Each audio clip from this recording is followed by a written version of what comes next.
আজকে সকাল সকাল আমার কাছে বিপিএল নিয়ে যে লেটেস্ট আপডেটটা রয়েছে, ঠিক 12টা 10-এ অ্যালেক্স মার্শালের যে দুর্নীতি বিরোধী টিম রয়েছে, সেই টিম তারা ডিসাইড করেছে যে আলটিমেটলি 9 জন ক্রিকেটারকে বাদ দিয়ে পরের বিপিএল হবে এবং ফিক্সিং এর বিষয়ে এই ক্রিকেটারদের ব্যাপারে অভিযোগ প্রমাণিত হয়ে গেছে। সেই ক্রিকেটারদের মধ্যে সবচেয়ে বড় নাম, সবচেয়ে বড় ইস্যু সেটা হচ্ছে এনামুল হক বিজয়। বিপিএল থেকে এনামুল হক বিজয়ের নাম সরিয়ে নেওয়া হয়েছে। আগেই বলা হয়েছিল গভর্নিং কাউন্সিল থেকে, লিস্টটা আমার কাছে রয়েছে এই মুহূর্তে, বিজয় সি ক্যাটাগরিতে ছিলেন, সেখান থেকে তার নাম সরিয়ে নেওয়া হয়েছে। এবং গভর্নিং কাউন্সিল বলেছিল যদি কেউ অভিযুক্ত হয়, অকাট্য প্রমাণ ছাড়া কাউকে এখান থেকে বাদ দেওয়ার সুযোগ নেই। অকাট্য প্রমাণ পাওয়া গেছে এনামুল হক বিজয় সহ আরো 8 জনের, মানে সহ 9 জনের। টোটাল নাম্বারটা হচ্ছে 9 জন। এই 9 জন ক্রিকেটারের মধ্যে এনামুল বিজয়, যিনি রাজশাহীর হয়ে খেলেছিলেন, যাকে নিয়ে অনেক ধরনের দুর্নীতির গন্ধ পেয়েছিল, ফিক্সিং এর গন্ধ ছিল, অনেকেই বলছিলেন তিনি মেইন এজেন্ট হিসেবে কাজ করেন, বাংলাদেশি ক্রিকেটারদেরকে নষ্ট করার ক্ষেত্রে এনামুল হক বিজয়ের একটা বড় রোল ছিল ইয়ার্স আফটার ইয়ার্স।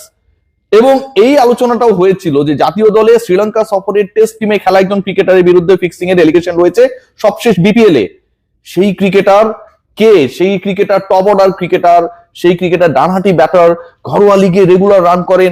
আমরা নামটা আমি স্পেশালি জানার পরেও বলছিলাম না, নানা সূত্রে জানার পরেও বলছিলাম না, এবং সেই ক্রিকেটারই হচ্ছে Enamul Haque Bijoy, A B, mister A B Enamul Haque Bijoy. He represented দুবার রাজশাহী লাস্ট টাইম।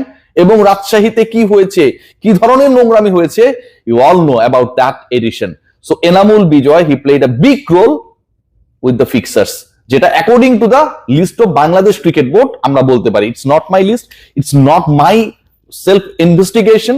এনামুল বিজয়ের নাম ড্রাফটের লিস্ট থেকে সরিয়ে নেওয়া হয়েছে ফিক্সিং এর অভিযোগে বাংলাদেশ ক্রিকেট বোর্ড। এর বাইরে আরো 8 জনের নাম সরিয়েছে অন হিম। মোসাদ্দেক সৈকত, কেন? এই ব্যাপারও একটা ভাইবস ছিল যে সৈকত ওই র্যাকেটের মধ্যে জড়িয়ে গেছেন। মোসাদ্দেক সৈকত ফিক্সিং এ জড়িত, এনামুল বিজয় ফিক্সিং এ জড়িত, আলাউদ্দিন বাবু ফিক্সিং এ জড়িত। এই যে নামগুলো এসেছে, আলাউদ্দিন বাবু সেই হোয়াইট স্কুল, আপনারা সবাই মনে করতে পারেন কি ভয়াবহ একটা অবস্থা, কি ভয়াবহ সিচুয়েশন। রাজশাহী ম্যাচের পর ম্যাচ হারছিল, এমনও নাকি হয়েছে কোন একটা পার্টিকুলার ম্যাচ হারার প্ল্যান ছিল, সেটা তারা লাকিলি জিতে গেছে দেখে মালিক পক্ষ কেঁপে গেছে। মানে রাজশাহীতে 2 দিক 3 দিক থেকে নাকি ফিক্সারদের ইনভেস্টমেন্ট ছিল, কেউ চাইতো হারাতে, কেউ চাইতো জেতাতে।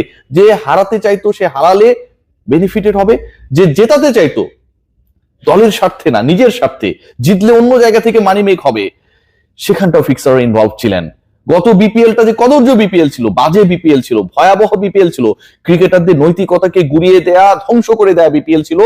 এনামুল বিজয় কিংবা মোসাদ্দেক সৈকতদের মতো ক্রিকেটারদের নাম যখন প্রমাণিত হয়, অ্যালেক্স মার্শাল, আইসিসি দুর্নীতি বিরোধী যে তদন্ত সংস্থা রয়েছে সেখানটায়, সেই অ্যান্টি কারাপশন কমিটিতে তিনি চিফ দায়িত্ব পালন করেছেন, প্রধানের দায়িত্ব পালন করেছেন, সেই তিনি যখন এই জিনিসটা দিয়ে দেন, এরপরে আসলে এখান থেকে কোনো ধরনের সংশয় সন্দেহের জায়গা থাকে না।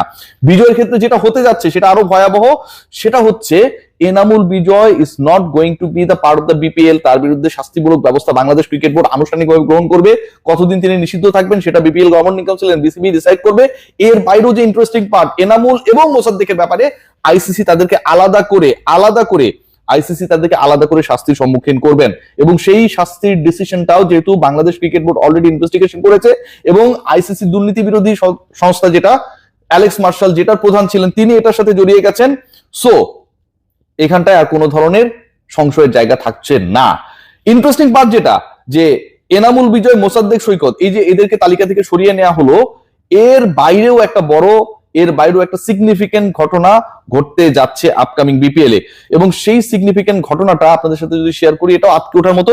অনেকেই রয়েছেন ম্যানেজমেন্টের সাথে জড়িত, দল পরিচালনার সাথে জড়িত, মিডিয়া ম্যানেজার হিসেবে কাজ করেছেন বিভিন্ন দলগুলোতে। মানে ওই দলগুলোর মিডিয়া ম্যানেজারশিপ নেওয়া যেন একটা হচ্ছে স্বর্গে এক পা দেওয়ার মতো অবস্থা।